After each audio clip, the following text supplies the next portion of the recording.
Ilma koo maalan jedha kan biraan jiru si warri barattan kun akka abbootii keechanii akka keenya akka baabayyuu keechanii kan akaakayyuu keechanii kanatti biyya keechan tokko godhaa siin jedha addaa waliin qoqqoodina Oromoon tokko Arsiidha jettanii Baaleedha jettanii Hararri jettanii Shawaadha jettanii Walloodha Kamiseedha jettanii addaadhin qoqqoodina ilma koo kanuman jedha Rabbi Waaqayyo tokko sinaa godhuu siin jedha.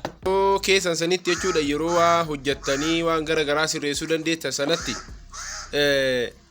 fi yeroo amma keessa jirtan kan ol bira qabdanii yoo laaltan jaalalli sabaaf sablammootaa yookiin kan gosaa fi gosaa kan biyyaaf biyyaa akkamiin haala kamiin laaltu amma moo yeroo san wayya akka keessanitti. Ilma koo amma gizeen keessa kun yoo laalle jennu akka wallaalummaa kiyyaa kanatti yoo gabaradhee siin akka keessa kanallee barachuu baannu giree gizee keenya san wayya maaliif hoo jette gizee keenya san isinii yommuu horii barate kan kun uummata addaan qoodaa jiru dhiifamallee naa waliin ilma koo maaf hoo jette nu gizee keessa san musliima odoon jedhin kiristaan odoon jedhin biyya kana odoon baratiin asiin geenyu isin gara horii barate kun biyya qooddu asiin Wallagga jettu asiin Shawaadha jettu asiin Arsiidha Baalee Harar jettu baay'eedha isin uummata addaan qoqqooddu manni dhaloonni kun baay'ee ulfaata beektanii horii barate kun.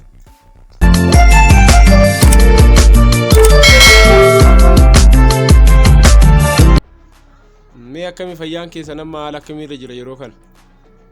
Ilma koo maan jedhu amma baay'ee mana dhukkubaa amma tokko tokko natti ka'u na qoqqoquu akkana na nyaata. Amma keessumaa yeroo tokko namni umriidhaan ture kuni dhukkuba qorraa waan akkasii kana hin danda'u isin akkamiin dandeessanii jiraattu? Ilma koo kunoo biyyi keessan illee haalaan qorra. Dur gizee keenya nu wanta laal qibee qabu nyaannee turre. Qibeen kun maalidhan? Maali afaan Oromoo kana ilma koo yoo san darbiin akkana nu godhee qadaadhaa yoo san ilma koo qadaa jechuudha. Kadafaa nyaanna yoo san aannan dhunnaa foon nyaanna akka malee akka makeechan kanaaf kiiloon birrii meeqa nyaata kiiloon takkitii nama birrii meeqa nyaatama fooni?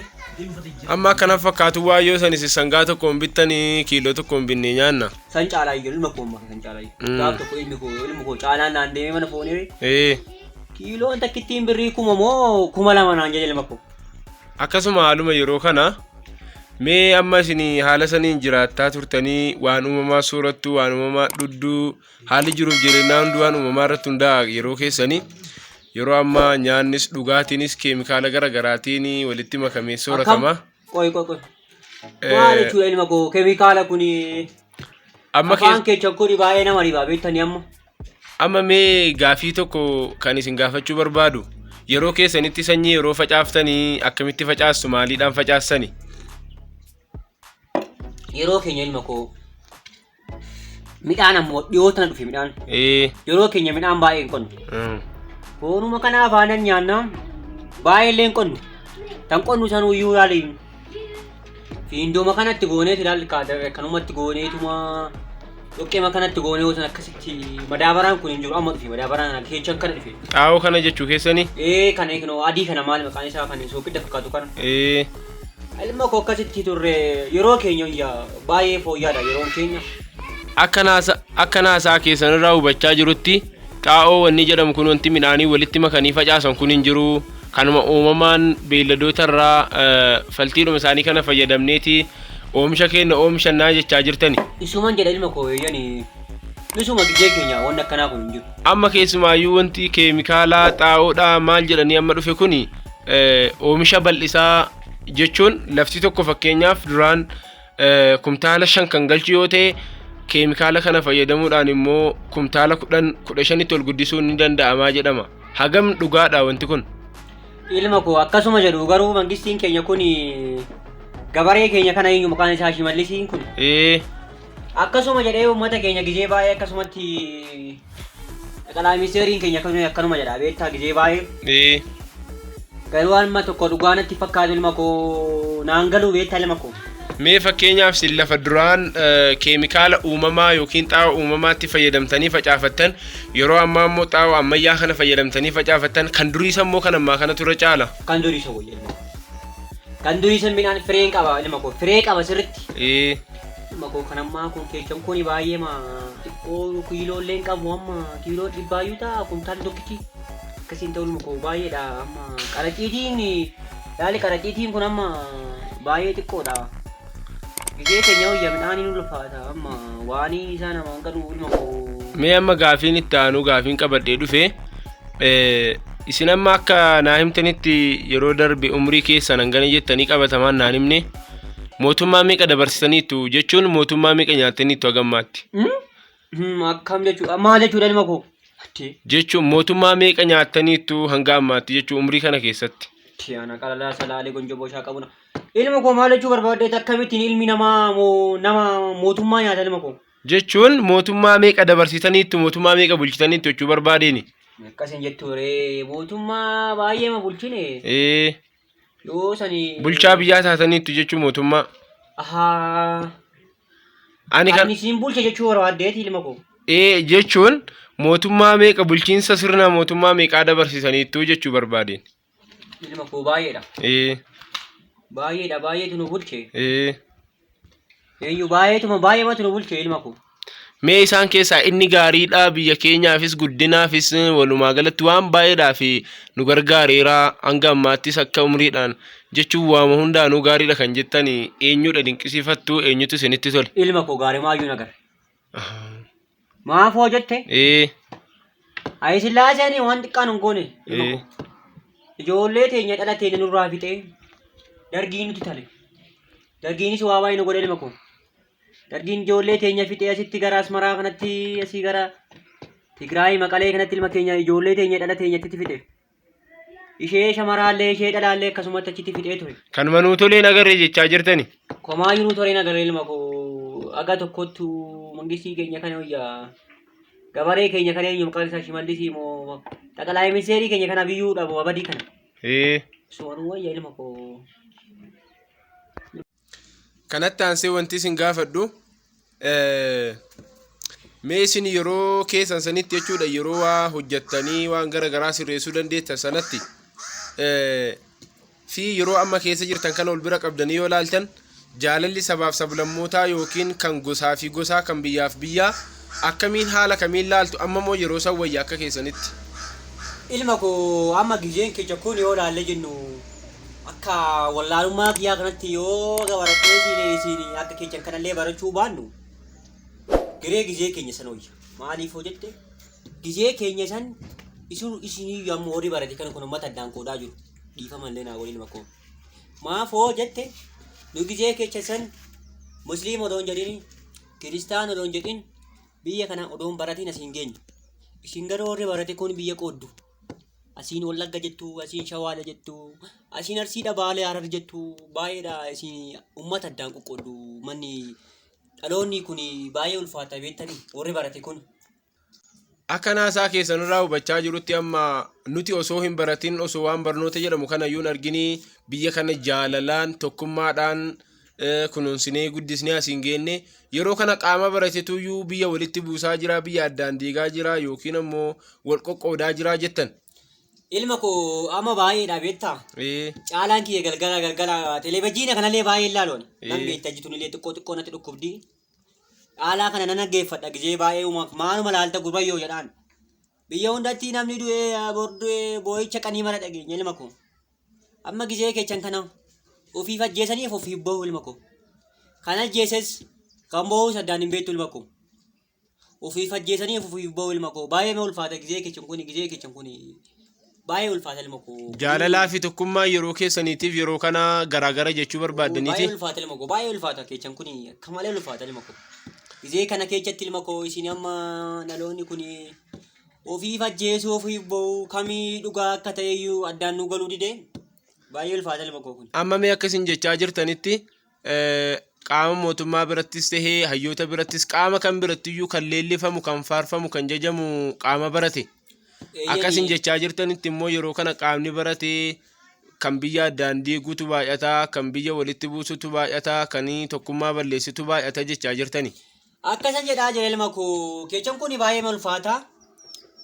Waaqayyo biyya kana nagaa godhuun jedha kam. Waan immoo biyya kana nagaa godhu waan biyya kana nagaa buusuun jedha ilma koo akka gizee keenyaa sanitti ilma koo tokkummaa sanaa fidu Waaqayyo Waaqayyo guddaadha. Waaqayyo makadhanna kan amma maalan jedha ilma koo. Kan jedhuun qabu ani. Amma akka naasaa keessan irraa hubachaa jirutti yeroon kun yeroo ofiif ajjeesanii ofiif bu'anii kan ajjeeses kan bo'us tokkumaa jechaa jirtan. Ilma koo akkasuman jedha kanaa galuu dide gaa ilma koo akka akkanatti fakkaatutti. Naa galuun dide ilma koo maalan jedha kanan biraan jiru kanuman jedha ilma koo ani kan beeku hin jiru. Akka keechan kanallee feesbuuka kanallee ilaali kan laalan kanallee hin qabnu maali kan qubaantutu kan laalee mastaawotii fakkaatu kana of argii kana fakkaatu kan isallee hin qabnu ilma koo waaqayyo bichaan biyya kana nagaa godhu jedha. Mee akka carraatee isinillee isinitti fakkaateeti tahee hin beeku dhugaasaati tahee hin beeku wanta isin gaafachuuf dhufne keessaa baanee irra xiqqoo ishee. Mee ammoo wantiin isin gaafachuu barbaadu yeroo keessan sanitti osoo carraan biyya bulchuu isiniif kenname maal hojjettu maal fa'aa silaa seenaa keessatti galmeessistu mee isa kana nu ibsa. Ilma koo maalan godhaa miti carraa dargadhe nan darganne nan tare ilma koo maalan godhaa miti carraa kana argachuu kiyyaa baay'ee dhabuu kiyyaa baay'ee tanatti hin gadda garuu carraa suni naa kennamee ture baay'een godhaa ture sila. Mee wantoonni isin hojjechuudhaaf yaaltanii osoo biyya bulchaa biyya kanaa tahe yeroo sanatti waan akkanaan godhaa waan akkanaan dalaga jettanii yaaltanii beektan mee maal faadhan? Ilma koo silaa tokkoffaa maal akka jedhu beektaayyuu silaa du'aan balleessa tokkoffaa ilma koo yeroo itti argadhe du'aan balleessaa ture lammaffaa silaa du'aa fi dulluma kanan balleessaa hidhee yaadee ture iyyuu maalan godha carraan arganne fuudhoo bulchaan ta'e akkas ture iyyuu silaa. Osoo bulchaa biyyaa taatanii du'aa fi dulluma ni balleessitu turtanii silaa? Akkasan yaada ilma koo silaa nan balleechaa ture iyyuu silaa. Yaaduudha malee ni bada du'aa fi dullumni kun jettanii jala murtanii yaaddanii beektu? Akkasuman jedha ilma koo jala mureetuman ture garuu laali carraan arganne maalan godha biyya kana bulchuudhaa fi baay'ee ulfaataa kanumaa fanii. Wanti baay'ee nama gaddisiisu as keessatti osoo carraan biyya bulchuu isiniif kenname nutilleen silaa carraa dulloomuu kanan argannu turre miti. Ilma koo sibichaadhaa silaa illee argadhu silaa. Qursuma xaqqabamna jenneeti sila. Meegaa fi kanatti aansee isin gaafadhu. Isin jiruu keessan kana keessatti isin dhukkubee mana yaalaa deemtanii beektu? Ilma koo gaafa tokko na dhukkubee ture beektaayyuu. Sagidee. Gaafa tokko na dhukkubee hospitaala kana ilmi koo caalaan fuudhee naan deemee ture ilma koo gaafsanii si qoqqooqanaan jedhe doktorri tokko. Ilma koo titti himu doktora faranjii bira na fedheedhuuni tokko laala bashaa tokko bira na fidee obaagamuu nan dhukkubee xiqqoo bana dhukkubeeyyuu odoo faranjii sun harkaan na qaqqabeeyyuu baay'eema natti furaa tureeyyuu odoo faranjii san biratti na yaale baay'eema fayyaa tureeyyuu tokko biratti na faalee bashaa tokkotti sanumatu na dhukkubee ilma koo. Maal isiniin jedhe inni akkamitti si yaale haala kamiin si yaale? Ilma koo namni barate udaan marammara jedhanii beektaa ilma koo. Nama rammareeti udaan kanas nama rammaree namni barate kun udaan marammara jedhanii maalitti han beekaamiyanii akkasitti wanta baay'eedhaan na lallaaleeti ilaalli kan maashina baay'eedhaan garaara na dhoofeeti na ququuqaa kanuman jedha ilma koo na dhukkubeen beeku san caalu.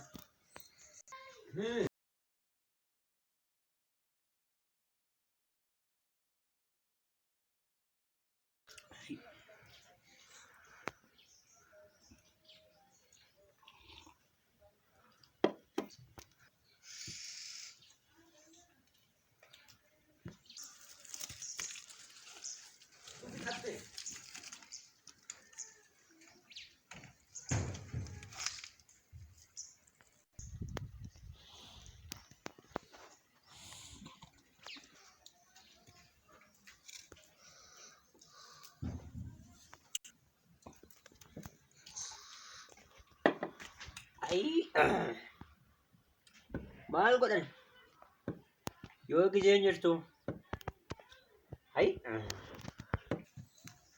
ilma koo yoo gizeen jirtu qabeeyaanis dhunnee laal joogii aanusne tana mirraaqii tanaa lama maal goonaa miti gizee keenya san nurraa fi sareen dhuddee warii tuttiin guddate gizee keenya sani waatii ittiin obaasne jabbilee obaasnee guddifne gizee keenya.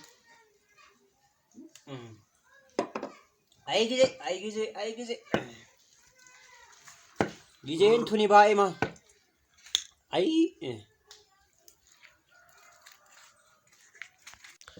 Yeroo darbes isin haasofsiifnee turre qophii bareedaa isin wajjin taasifnee daawwattoonni keenya illee baay'ee jaalataniiru. Har'as qophii bareedaa wajjin taasisaa jirra hanga ammaatti. Egaa haalli qilleensaallee qorra xiqqoo wantoonni garaagaraa rakkisaadha. Kana caalaa immoo hordoftoonni keenya illee isin eegu waan ta'eef yeroo biraa walitti deebinee sirriitti wajjin haasofna. Har'aa fi asumarratti dhaabna akkam jettan? Ilma koo egaa jettee rakkoon qabu sun asuman jiraanii sechabbaa kiyyaan deemaa miti. Waaqayyo urmiin waa dheerachuu jenna. Ilma koo egaa jettee warri baratan kun uummata addaan hin qoqqoodina. Waaqayyo tokko sinaa godhu tokko ta'a isiniin jedha. Addaan waliin qoodinaa Oromoon tokkuma isiniin jechuun barbaade.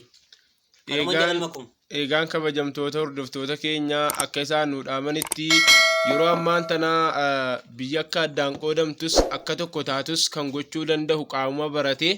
Kanaafuu qaamonni baratanii beekumsaan biyya garaagaraatti ramadamtanii hojjettan biyya akka tokko taatuu fi nageenyi biyyaa akka sadarkaa guddaa irra gahuu fi tattaaffii keessan godhaa jechuudhaan dhaamaniiti jiru.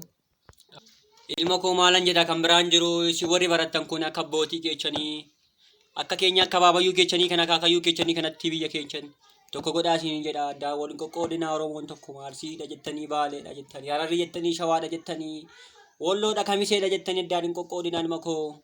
Kanuman jedha Rabbi Waaqayyo tokko sinaa godhuu isiniin jedha. Oromoo Waaqayyo tokko haa godhuu isiniin jedha ilma koo kanuman jedha kan biraan jiru ilma koo. Ulfaadhu atis baay'ee.